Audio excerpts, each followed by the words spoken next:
दत्तात्रेय महाराज की जय। विडा द्या, विडा।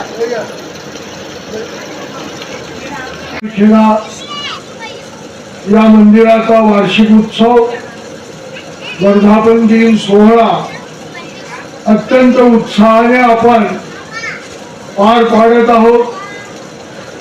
मध्यंतरी अनेक अडचणी आपल्याला निर्माण झाल्या। आपण दरवर्षी कार्यक्रम करीत होतो, परंतु पालखी सोहळा आपला बंद होता। मागच्या वर्षी ही उणीव बऱ्याच भक्त मंडळींनी लक्षात आणून दिल्यामुळे मागच्या वर्षी आपण ठरवलं होतं की यावर्षी पालखी सोहळा आपल्याला करायचा, आणि त्याप्रमाणे यावर्षी आपण सकाळी 9-9:30 वाजेला त्या पालखी सोहळ्याची सुरुवात केली आणि अत्यंत उत्साहामध्ये हा पालखी सोहळा आपण जवळजवळ 12 वाजेला या ठिकाणी मिरवत या ठिकाणी देवाची मिरवणूक काढली। 12 वाजेला आपण वापस आलो। या सोहळ्यामध्ये सर्व ग्रामस्थ मंडळींचा एक अपार उत्साह, अपार त्यांना हर्ष झालेला आपल्या सर्वांना दिसून आलेला आहे। केवळ महानुभाव पंथीयांचाच हा सोहळा आहे असं नाही, तर पंथीयेतर जे काही अनेक सद्भक्त मंडळी आहेत, वेगवेगळ्या संप्रदायाची असतील, परंतु आपण सर्व एका धर्माचे आहोत। आणि तो धर्म म्हणजे कोणता, तर आपला हिंदू धर्म। आपण कोणत्या धर्माचे आहोत, हिंदू धर्माचे। पण या हिंदू धर्मामध्ये अनेक संप्रदाय आहेत, अनेक पंथ आहेत, अनेक विचारधारा आहेत, अनेक देवी देवता आहेत। आपल्याला असं ऐकण्यात येत असतं की आमच्या स्वर्गामध्ये ज्या देवता सांगितलेल्या आहेत त्या देवता 33 कोटी देवता आहेत, आणि मग इतर अनेक स्थान आहेत देवतांचे।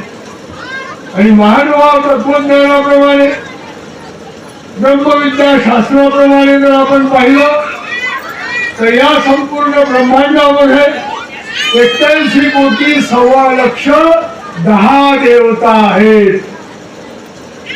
आणि म्हणून या हिंदू धर्माचं हे जे काही महत्व आहे, हे महत्व साऱ्या जगामध्ये आगळं वेगळं आहे। एवढे देवता तर सोडूनच द्या, पण एवढे लोक इतर देशामध्ये नाही, ब्रह्मांडामध्ये आहेत का नाही मला असतो। 81 कोटी 1.25 लक्ष 10 देवता, आणि एवढ्या देवतांची खऱ्या अर्थाने आमच्या हिंदू धर्मामध्ये काय आहे त्यांचं वर्णन आलेलं आहे। आणि या सर्व देवता कुणाच्या अधीन कार्य करतात, तर परमेश्वराच्या अधीन कार्य करतात असं प्रत्यक्ष गोपाळ कृष्ण महाराजांनी श्रीमद भगवद्गीतेत हे तत्व वर्णन केलेलं आहे। भगवान म्हणतात की मी सर्व जगाचा माता धाता पितामह आहे। अहम सर्वस्य प्रभो, माझ्यापासून माध्यमातून काही तात्कालिक फळ प्राप्त होते, पण नित्य मुक्ती प्राप्त होत नाही। नित्य शाश्वत चिरशांती जर आपल्याला पाहिजे असेल तर परमेश्वराची अनन्य भक्ती केली पाहिजे। भगवंताने हे सांगितलेलं आहे, माम उपेक्षते तू कौंतेय पुनर्जन्म न विद्यते। तो मला प्राप्त करतो, मला अनन्य श्रद्धेने भजतो, माझी अनन्य भक्ती करतो, आणि तो मला प्राप्त करतो, तो पुन्हा या जन्म मृत्यूच्या चक्रामध्ये येत नाही। तर असे जे गहन गूढ विषय गीतेमध्ये सांगितलेले आहेत. आणि म्हणून आपला हा सत्य सनातन जो धर्म आहे, जो हिंदू धर्म आहे, हा जगाच्या इतिहासामध्ये अत्यंत अलौकिक अशा प्रकारचा विचार देणारा धर्म आहे. आणि म्हणून भारतामध्ये जे विचार आहेत ते भारत वर्षाला अत्यंत ललामभूत ठरलेले आहे.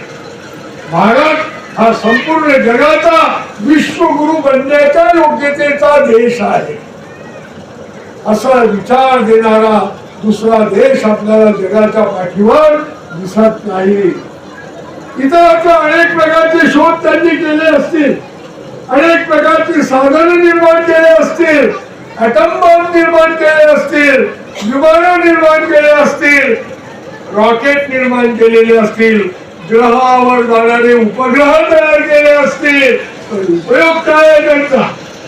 काय दिसला आजपर्यंत त्या उपग्रहाच्या माध्यमातून? चंद्रावरची मातीच दिसली. चंद्राचं महत्व कळालं का? माती दिसली, माती इथे आणली आणि त्या मातीतून काहीच निष्पन्न नाही झालं. चंद्र ही एक देवता आहे, पृथ्वी ही एक देवता आहे, आणि ह्या अशा अनेक देवता आहेत. आणि या देवतांचं कार्य त्यांच्या पद्धतीने चालत असतं. केवळ मनुष्य आपल्या बुद्धिमत्तेने तर्क, अनुमान, प्रत्यक्ष याचा विचार करून काही शोध लावण्याचा प्रयत्न करतो. पण त्या शोधामुळे कुणाचा तरी विकास झाला आहे का?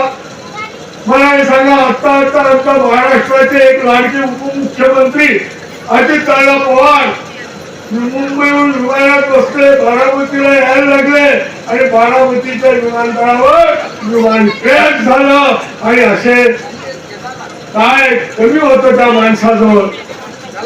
महाराष्ट्रामध्ये अत्यंत गाजलेला आणि सर्वांना खऱ्या अर्थाने आवडणारा असा मोठा नेता एका क्षणात त्याचं स्वागत होणार होतं. परंतु त्या पहिल्या क्षणामध्ये विमान क्रॅश झालं आणि सारे धराशायी आगीच्या भक्षस्थानी पडले. मला हे सांगा, हे शोध चांगले आहेत का वाईट आहेत? चांगले आहेत का वाईट आहेत?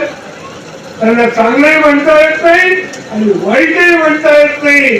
त्यांचा वाईट वापर केला तर ते वाईट आहे, चांगला वापर केला तर चांगला. विमानाचीच गोष्ट का, आपली गाडी सुद्धा जर बरोबर चालवली नाही तर कोणा खड्ड्यात नेऊन टाकायला सांगता येत नाही.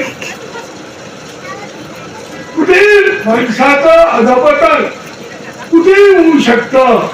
आणि म्हणून माणसाचा मृत्यू हा सतत त्याच्या पाठीमागेच आहे असं समजून जो वाढत असतो. लोक म्हणतील गाडीत बसणारे, विमानात बसणारे, रेल्वेत बसणारे, एसटीत बसणारे मृत्यू येतो.